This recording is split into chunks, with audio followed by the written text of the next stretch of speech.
Buenas noches a toda la audiencia de esta emisora. Quiero avisarles que en el final de cada uno de los estudios, nosotros ponemos una pequeña concordancia de los pasajes que estoy introduciendo en estos estudios.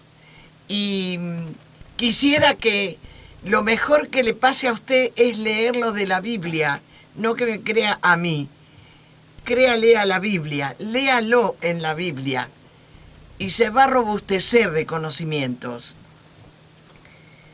En el nombre de Jesús, ayer dimos un pantallazo de lo que hoy posiblemente va a ser un poquito más específico. Siempre vamos a centrar nuestros pensamientos en este pasaje de Mateo 12, versículo 6, que dice: pues os digo que uno mayor que el templo está aquí. Lo voy a repetir. Pues os digo que uno mayor que el templo está aquí, Jesús. Ayer quedamos justamente en este relato donde estoy un poco insistente, es este relato de Zacarías, del padre de Juan el Bautista, que era sacerdote de turno cuando vino el ángel a avisar que iba a nacer este profeta, Juan el Bautista, para venir adelante de Jesús para presentarlo a la tierra. ¿Y por qué insisto en este pasaje? ¿Y por qué insisto en que es importante? Porque cuando uno termina de leer el Antiguo Testamento, se da cuenta que Dios hace una última oferta a este pueblo que no se ponía de acuerdo con Dios. Y le ofrece bienes materiales y le dice que los va a bendecir por la ventana. Fue la última propuesta que Dios les hizo. Y yo miro la fidelidad de Dios, que cuando iba a venir Jesucristo a la tierra, el Mesías, y el profeta que lo precedería, el amor de Dios por ellos, aunque todavía ni con esa oferta ellos se habían rendido ni se habían puesto de acuerdo con Dios. Pero tengamos en cuenta la fidelidad de Dios, que vino y les dio el aviso primero, antes que a nadie, se lo dio a ellos. Después tenemos a los magos de Orientes, después tenemos a los coros de ángeles en el campo, pero ellos fueron primero. A mí me llama mucho la atención, como que Dios pasa por arriba de sus dolores. Dios sobre todas las cosas es fiel. Tanta importancia le doy, porque siempre en Navidad se habla de las otras dos presentaciones y no se habla de esta, que fue en el lugar santísimo. En el nombre de Jesús, ahora, después de cumplido el propósito de Dios de venir a esa anunciación, después siguió sin venir a ese templo hasta que el templo, no el de Salomón, ese ya hacía como 86 años que había sido destruido. Al templo al que vino el ángel fue al templo que edificó Herodes el Grande, en reemplazo de los dos templos ya destruidos, el de Salomón y el de Ciro. Al hablar de este tema, viene bien fijar las fechas de tales acontecimientos, porque algunas cosas bendecidas en el templo de Salomón dicen que las traen a algunas reuniones, y el templo de Salomón, hermanos, no existe. Lo hacen para ponerle al pueblo de Cristo simbolismos mentirosos, o también hay otros que se llaman mesiánicos, quitándole al Mesías el poder mesiánico de su gracia, única razón por la que vino a la tierra. El propósito de perdonar fue y redimir con su sangre y su carne, sangre salvadora y carne redentora, carne ajustada a la voluntad del Padre en este nuevo pacto. La sangre pertenecía a un cuerpo. No hay sangre si no hay un cuerpo. Extremada manifestación de su entrega. Los templos fueron copia y no dictados por Dios, fueron copia del tabernáculo. Y no fueron dictados por Dios como fue el arca. Y el templo de Salomón también fueron destruidos. Voy a dar las fechas de cada templo. En el nombre de Jesús, aunque vos digas, y a mí, pero ¿para qué nos importa? Nosotros debemos saber la verdad, para eso está escrita la Biblia. Debemos conocer la verdad. Y si sos valiente, tenés que decirle a alguno que no esté diciendo la verdad. Tenés que decírselo, pero con la autoridad del conocimiento que tenés de su palabra. En el nombre de Jesús, no nos permitamos engaños entre nosotros. En el nombre de Jesús. Fechas de cada templo. El templo de Salomón estuvo en pie desde el año 1970 hasta el 586 a.C. O sea que este templo estuvo en pie 400 años. El templo llamado de Zorobabel, pero es el que Dios pidió a Ciro que lo haga, y él comenzó la obra. En el año 520 se fundó ese templo hasta el año 20 antes de Cristo.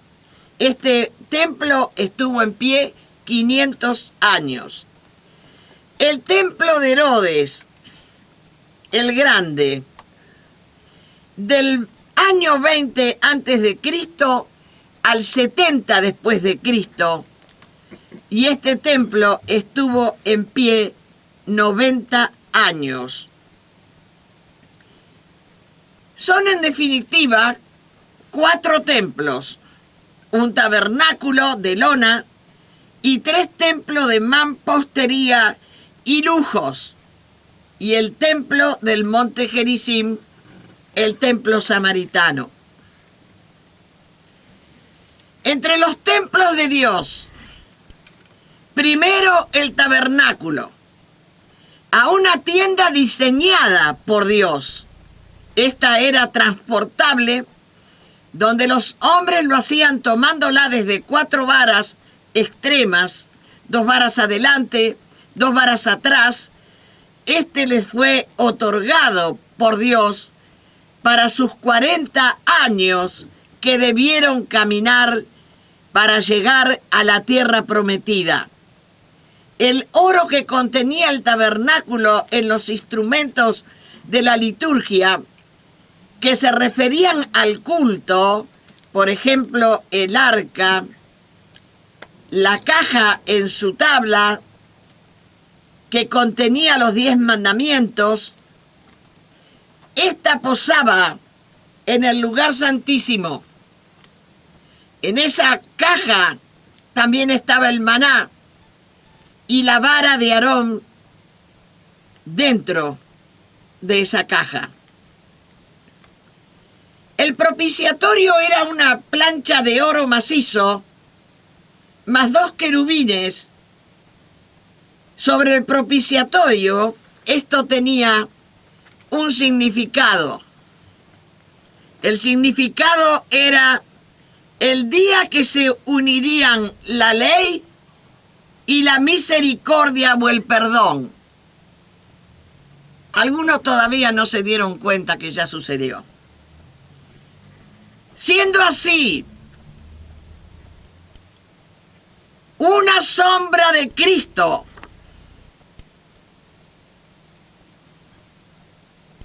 y los querubines representaban a los querubines que muestran su interés por la redención humana.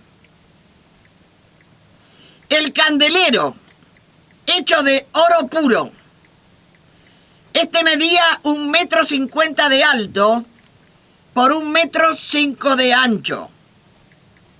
La mesa de la propiciación, un símbolo de gratitud hacia Dios por el pan de cada día. Esta medía 46 centímetros por 69 centímetros de alto. Este estaba hecho en madera de acacia, recubierta de oro, y fuera del tabernáculo, o sea, salido al patio descubierto, pero sí dentro del tabernáculo, el altar del holocausto estaba hecho en madera de acacia, recubierto en bronce. También en el mismo lugar estaba el lavacro, una gran fuente de bronce donde los sacerdotes debían lavarse las manos y los pies antes de oficiar en el altar o en el tabernáculo. Esto simbolizaba la limpieza, tanto literal como la limpieza del pecado en la sangre de Cristo, y quizás también pueda haber significado el bautismo cristiano, dicen algunos autores. Estos son datos tomados del compendio manual de la Biblia por Henry Halley. El tabernáculo era una semejanza de algo, era un bosquejo y sombra de cosas celestiales. Esto está en Hebreo 8:5. Y según Apocalipsis 20, versículo 4, dice, y se sentaron en el trono los que tenían la facultad de juzgar. Y vi las almas de los decapitados y a las envejecidas en adulterio. Después del tabernáculo, le sigue la historia como lugar para las expiaciones, etc. El templo de Salomón con su lugar santo, lugar santísimo, y los atrios, siguiendo de rigor el modelo del tabernáculo que era hecho en telas. Podríamos decir que era una carpa y ahora el mismo modelo, pero fijos sobre el monte Moria, hecho en piedras y maderas, mármoles y oro, fue una joya que Israel todavía estaba en ese momento sin dividirse el reino. El reino guardaba el orden de Dios todavía, edificado en el monte Moria. Este templo fue saqueado por los babilónicos en el 586 a.C. Después se levantó en Jerusalén el templo a Dios, construido por Ciro, que no era ni de la tribu de Judá ni de la tribu del norte. Ciro era rey de Persia, era extranjero. Algunos israelitas volvieron de su cautiverio de Babilonia y ayudaban a Ciro, rey de Persia, en todo aquello que este rey Ciro no sabía en cuanto a formatos de utensilios de la religión judía. Y en este comienzo de templo, aquí hay un cisma. Aquí se establece una diferencia entre samaritanos que ya vivían en Samaria y judíos que estaban volviendo de Babilonia. No dejaron participar del templo a los samaritanos.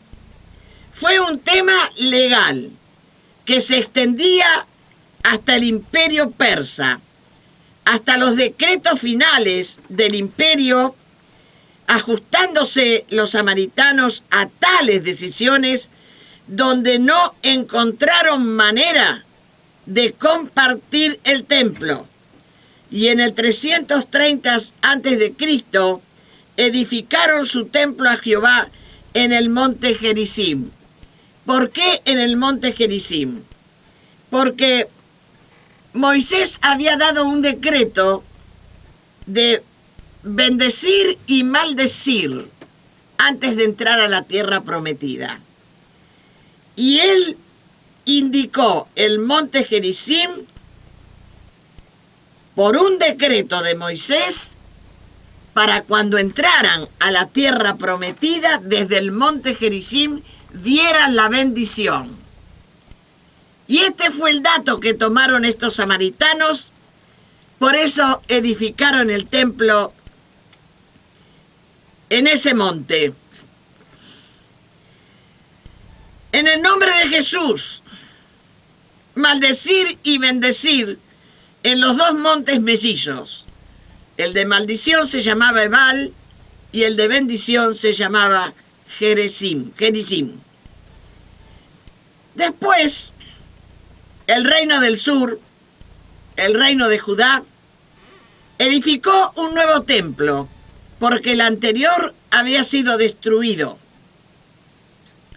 Había tenido una duración de 500 años. Herodes el Grande, este fue majestuoso, y su construcción fue de mármol y oro. El templo de Salomón, el templo de Ciro y el templo de Herodes el Grande, padre de Herodes Antipas, y 1 Corintios 6:19, vosotros, templo, y Jesús, templo, incuestionables. Y el templo que hizo Ciro, el rey de Persa, que en todos los relatos teológicos lo llaman de Zorobabel, pero Dios se lo pidió a Ciro, rey de Persa, por razones obvias del pueblo de Israel con tantas rebeldías. Hay algo que debemos tener en cuenta del tabernáculo en diferencia a los templos.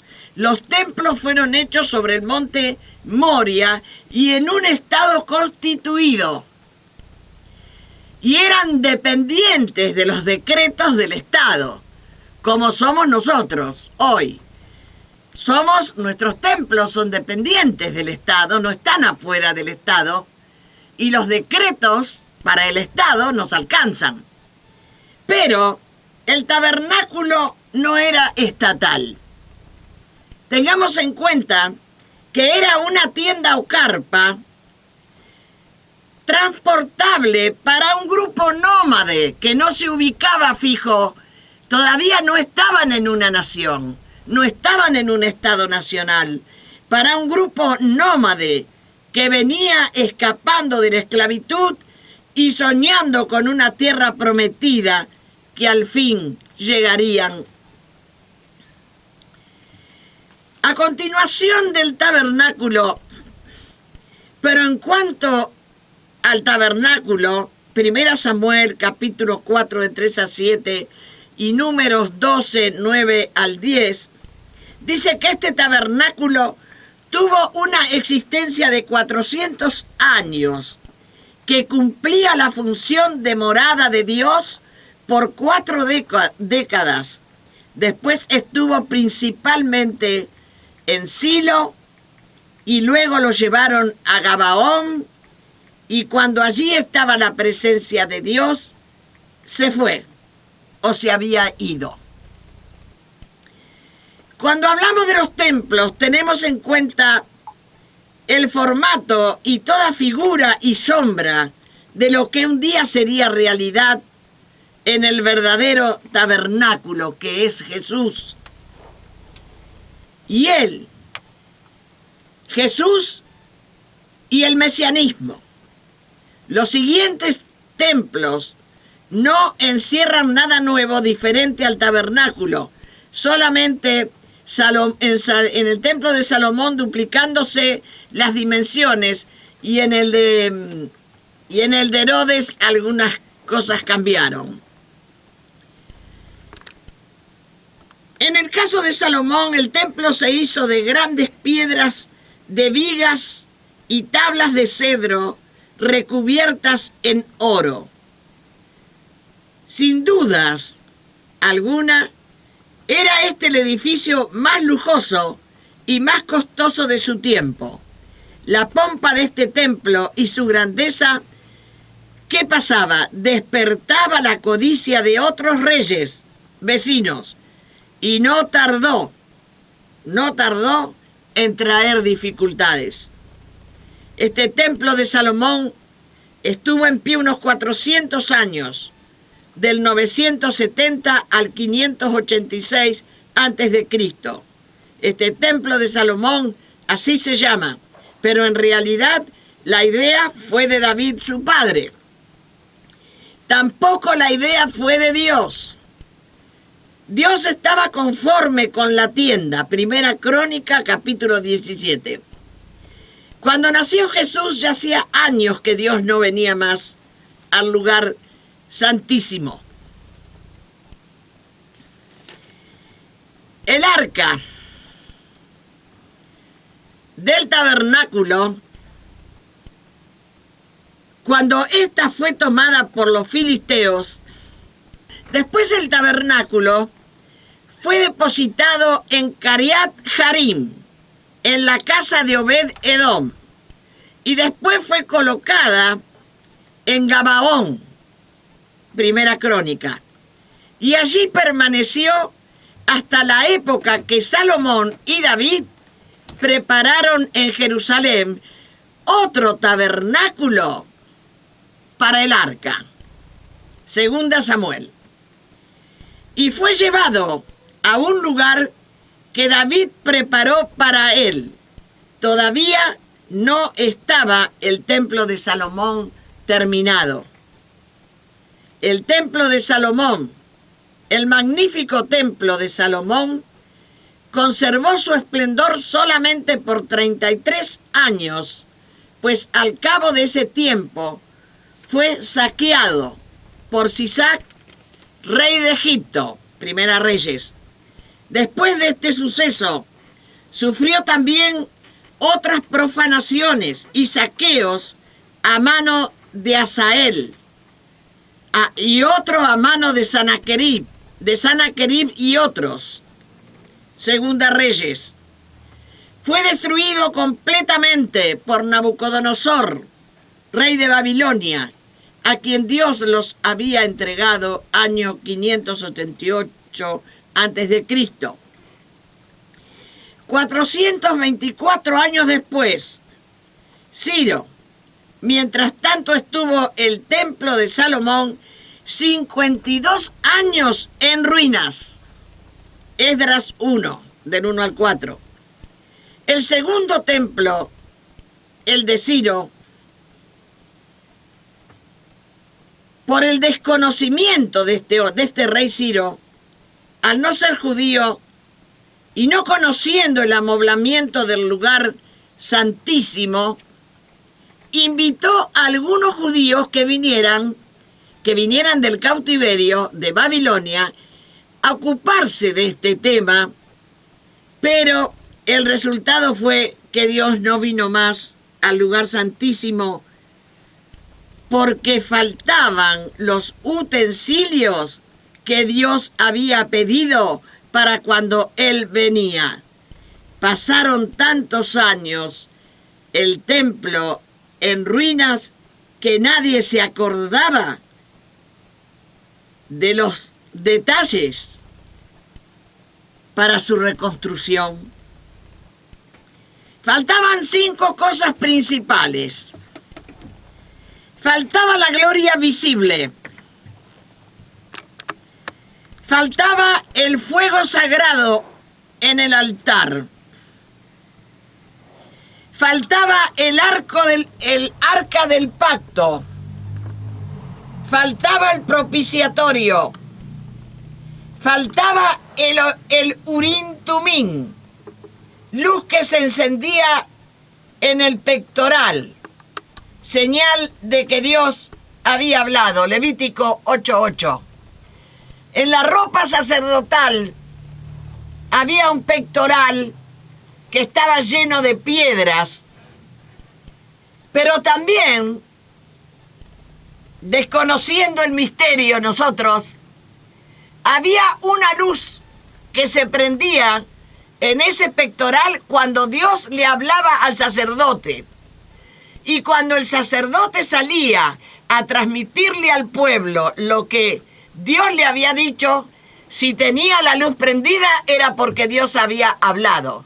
Y si no estaba prendida la luz, no había hablado Dios. Ese es el Urim y el Tumim. Luz que se encendía en el pectoral. También faltaba en el lugar santísimo el espíritu de la profecía. Este templo también fue saqueado y profanado por Antíoco Epifanes. Herodes es un ser que a veces es difícil de localizarlo, si era judío o si era romano. Pero Herodes era lacayo del Imperio Romano. Funcionaba a favor de ellos. Nació en Ascalón, Israel. Su padre nació en Israel, Ascalón, su padre.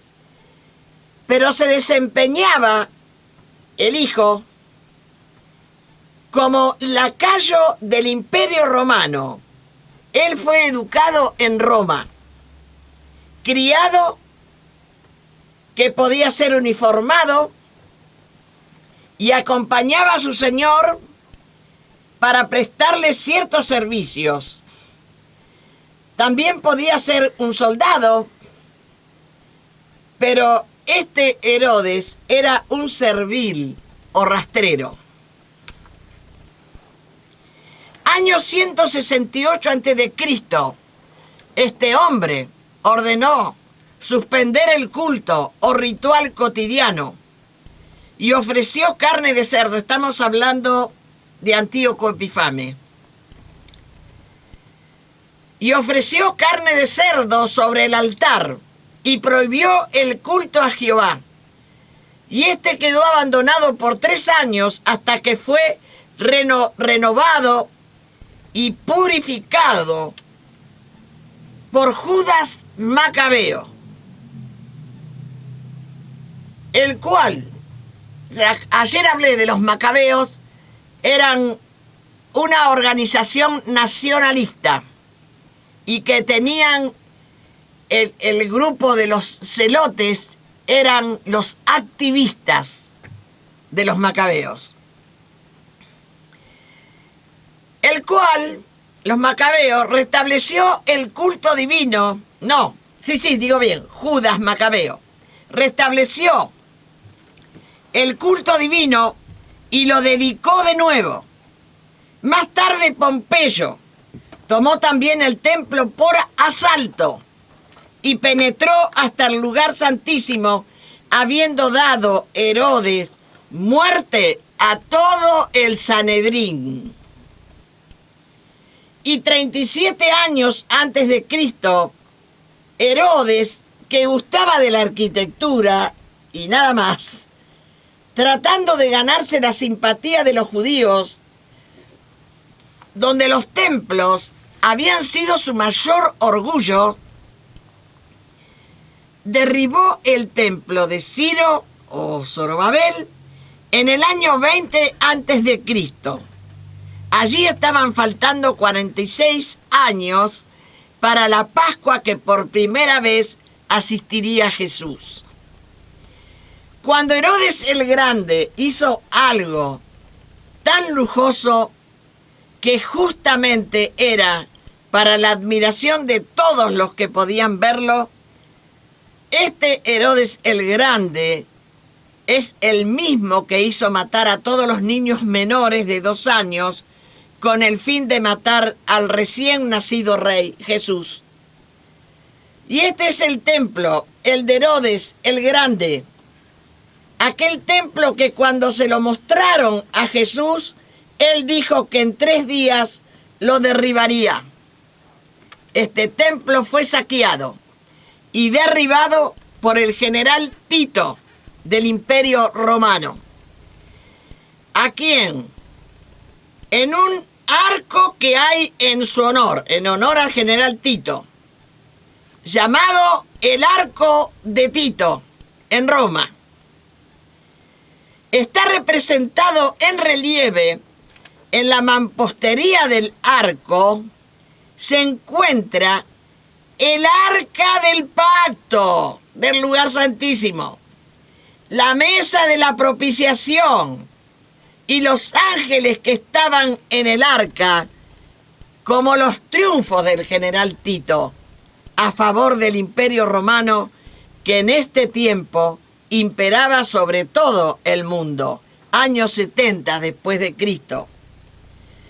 Fue la destrucción de Jerusalén en el año 70 y saqueado todo el lujo que en materiales preciosos tenía ese templo, especialmente oro, plata, bronce, mármol, de lo mejor.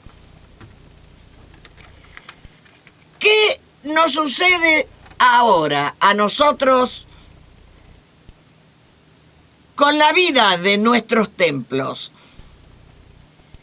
Estamos en un momento donde los templos se librarán de entrar en la historia de Argentina o en el mundo respecto a las políticas en sincretismo con los templos. ¿Hay sincretismos? Sí que los hay. No están a la vista, pero por ahí escuchamos algunos que funcionan como funcionaban los celotes. Esta palabra quiere decir, celotes quiere decir celos.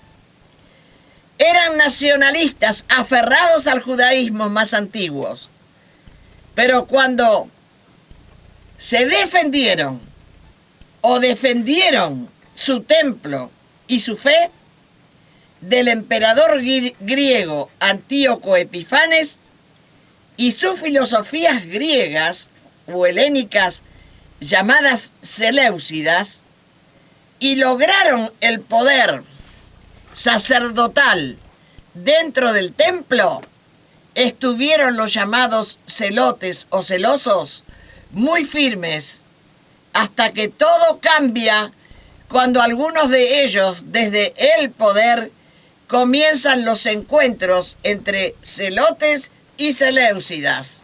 Comienzan los entendimientos y los arreglos. Es cuando los celotes se olvidan de su celo por la casa de Dios. Todo eso se vino abajo. Y Antíoco, que venía de los celotes, y Antíoco Epifane, de los seleucidas, Antíoco Epifane, seleucida, hace su ataque militar tranquilamente, pero los celotes, que no eran ningunos tontos, ellos lograron entrar al lugar santísimo, donde ya no venía Dios, pero sí estaba lleno de oro macizo, plata, piedras preciosas, mármol blanco, que ha de ser el mármol de Carrara, que es ese el que ofrendaron a David cuando hizo aquel primer templo. Y desde ese trono que ahora tenían los celotes, trono de muchos, pero muchos kilos de oro. Así es, atacada Jerusalén, pero las doctrinas griegas quedaron enquistadas en un judaísmo, según los celotes decían, más puro. Ahora judaísmo muy seleucida, o sea, muy griego, que se quedaron con todo menos lo que se llevaron los risueñamente celosos. Y así siguen ellos, estén donde estén. Un sacerdocio muerto, y muerto por dos lados ahora.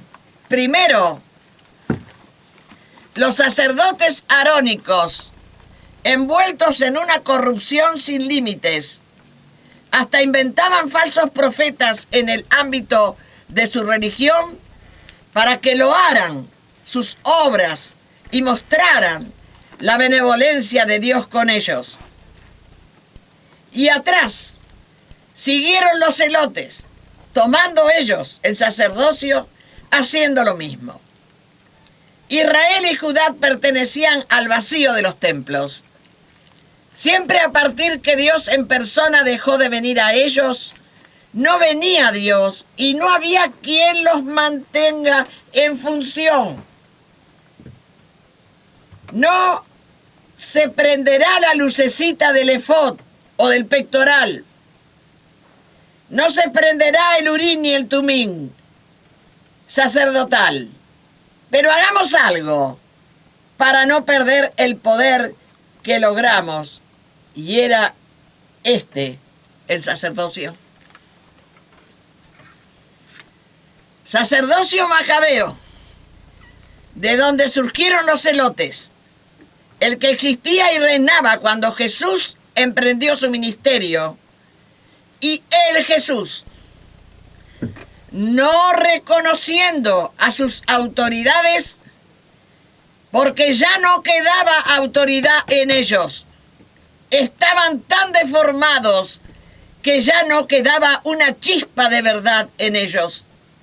Sin embargo, cuando Jesús iba a nacer, Dios el Padre, en su amor perpetuo por ellos, después de 600 años que no venía Dios al templo, mandó al ángel de Jehová a que a ellos primero, a ellos antes que a nadie, sean avisados que ya venía el profeta que presentaría al Mesías en su llegada a la tierra.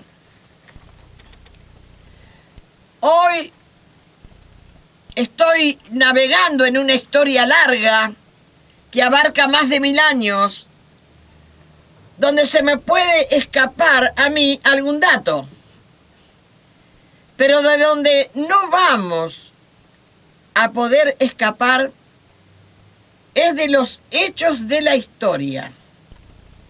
Las historias, cierta de tus templos, cierta de sus siervos y cierta de sus siervas. Usted que es un poco celote de su fe, posiblemente se dice para adentro, no puede haber sido esto así la cosa. Y yo le digo, y es que estoy transmitiendo historia asentada en la Biblia. Le digo que sí es así. Y si no la sabe es porque no lee la Biblia en todo su contenido. Tiene que leerla porque hay ausencia de ella, si no lo sabe. Y sobre todo hay urgencia de que no estés, vos como siervo, no estés en confusión, o seas confusión. Cuando se está acercando el día de gloria eterna, o sea, el día de nuestra redención, y en la historia de la tierra y el cielo, ya estamos escribiendo la historia de nuestras vidas y la de nuestros templos, donde asistimos. La historia es para siempre. ¿Cuál fue el trato que tuvieron los templos hasta la llegada del Mesías? El templo que David quería construir a Dios, Dios quiso participar, no era la idea de Dios, pero Dios quiso participar, quiso tener voz acerca de qué clase de edificio había de ser. Y dio y le entregó a David, hombre sincero a Dios. Él le dio a David los planos en sus propias manos. Crónicas 28, 19, Éxodo 25, 19. Fue destruido 5 años después de la muerte de Salomón. Este templo tuvo varios embates militares extranjeros. Saqueado por Babilonia, con 400 años de abandono, a causa de la indiferencia del pueblo para quien había sido dedicado. A partir del tabernáculo, este templo de Salomón fue puramente idea de David. Dios estaba conforme con la tienda, o sea, conforme con el tabernáculo. David,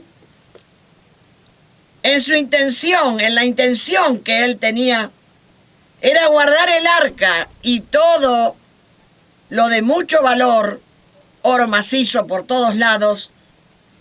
David primero hizo una casita para guardar el tabernáculo. Y después recién el templo de Salomón, que David no pudo edificar, pero sí se dedicó a conseguir los costosos materiales para la construcción de ese templo. Al tal templo, Dios lo entregó con pueblo y todo a Babilonia, quedando el templo deshecho en ruinas por 400 años. En sus ruinas había quedado el Pentateuco. El Penta es 5. Son los primeros 5 libros de la Biblia, que son los libros de la ley y los primeros libros del Antiguo Testamento. Todas las cosas que tenían que ver con Dios estaban en el olvido. También estos escritos de Moisés, que cuando el rey Josías preguntaba quién sabía qué era ese libro. ¿Saben ustedes qué es este libro? Nadie sabía nada. Olvidados totalmente de todo. Solo una profetisa llamada Hulda sí lo conocía y sabía muy bien qué quería decir. Además, sabía también muy bien del enojo de Dios, que también esta profetisa puso en relieve.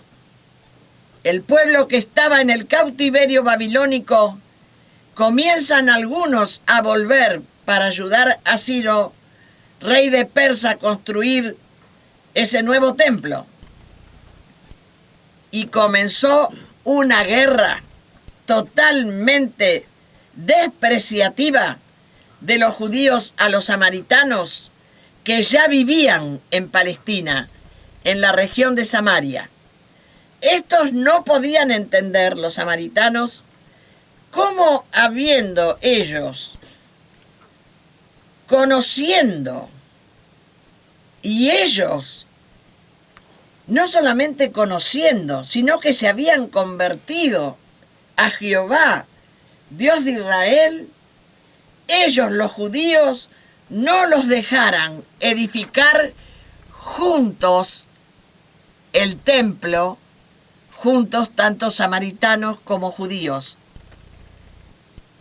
Estos querían un único templo a Jehová, y en los litigios, porque no los dejaban, cartas iban y cartas venían al imperio hasta que decidió el imperio que continúen solamente los judíos en la construcción del templo, aunque ya habían grandes donaciones para la construcción de parte de los samaritanos debieron abandonar y les fue prohibido entrar al templo. Pero a ellos, los samaritanos, Dios les pidió algo: que no entraran, pero que las ofrendas del templo las hagan ellos. La participación que tenían los samaritanos dentro del templo en Judá era ofrendar y prohibido entrar. Y así hicieron hasta el año 300 a.C., hasta hacerse su propio templo a Jehová en el monte Gerizim. Y aunque Zorobabel viniera como entendido en el tema de ese templo, nunca se terminó el lugar que era propicio para Dios, así tal cual Dios había indicado. Y por eso Dios no venía más al lugar santísimo. Estuvo en pie 500 años sin terminar y Dios sin venir. También fue profanado y estuvo en pie hasta el año 20 a.C. Fue saqueado por Sisac, faraón egipcio, y profanado por reyes de la misma Judá. Segundo templo, saqueo seleucida, helenismo griego. ¿Qué podemos decir de los templos que junto con la antigua dispensación se terminaron los templos? Históricamente, aquellos que pertenecían y obedecían y estaban acondicionados para realizar los rituales que pertenecían a la ley mosaica, llamados por Dios figura y sombra de las cosas celestiales que vendrían. Si bien Dios aceptó el templo, idea de David, y participó de su realización al llegar el Mesías, las cosas cambian. Ya no hay más rituales. Y cuando Jesús entraba al templo, a él no le daban el púlpito ni la bienvenida. Él entraba a decirles a los que se habían hecho dueños del templo que lo estaban profanando. Ustedes lo están profanando. El que venía de vivir de la gloria con el Padre, no le iban a enseñar lo que tenía que hacer o decir. Él no habló de rituales sacrificiales. Él fue el sacrificio eterno, único válido para la humanidad. En su sacrificio, en ese momento se rasgó o rompieron desde el cielo el lugar privado para que venga Dios y converse con el sacerdote. Ahora lo que era imagen de lo que vendría ya había venido. Ya la mesa de la propiciación donde se colocaban los panes no hacía falta. Él es el pan de vida que habría de venir. Él es el sacerdote y Él es también la ofrenda. Ya no necesita más en el patio del templo la parrilla para el sacrificio, ni el lavacro para el lavamiento, porque Él ya nos lavó. Él tiene sangre que lava y agua que calma nuestra sed y saciar nuestras vidas. Él tiene un contenido interno de fuerza y poder que nos alcanza. Ya no es más figura y sombra de lo que vendría o de lo que iba a venir. Ya vino, ya lo conocimos, ya se presentó.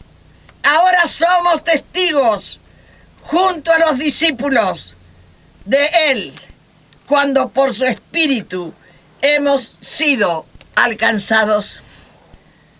Pues os digo que uno mayor que el templo está aquí. En el nombre de Jesús, mañana a las 11 de la mañana seguimos con la tercera sesión de este estudio y les digo que vamos a alcanzar la gloria. En el nombre de Jesús. Amén.